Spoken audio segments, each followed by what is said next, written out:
Moped gangs on London's streets brazenly stealing from pedestrians, some going to any length to take from their victims. Indiscriminately, they assault and threaten innocent people, with the capital's busiest streets offering them rich pickings. I kind of noticed something moving out of the corner of my eye. And as I turned towards it, I realised it was a moped, but it still hadn't dawned on me what was happening.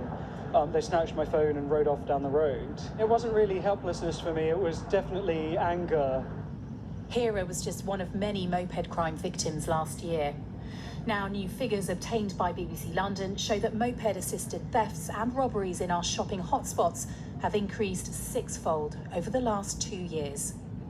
The data from the Met Police shows it's here on Oxford Street where most offences took place last year, with 291 compared to 278 the year before and 13 in 2014 to 15. Regent Street and Bond Street have also seen thefts increase dramatically since 2016. The situation is of huge concern to criminologists. It's certainly the crime of the moment, it appears in London. And young gang-affiliated boys, for example, will actively want these mobile phones because they can sell them for high value.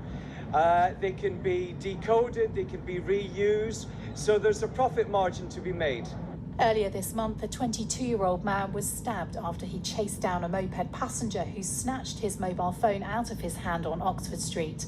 But police and City Hall say intensive operations and new tactics in the West End have led to an overall decrease in motorbike-enabled crime since October 2017.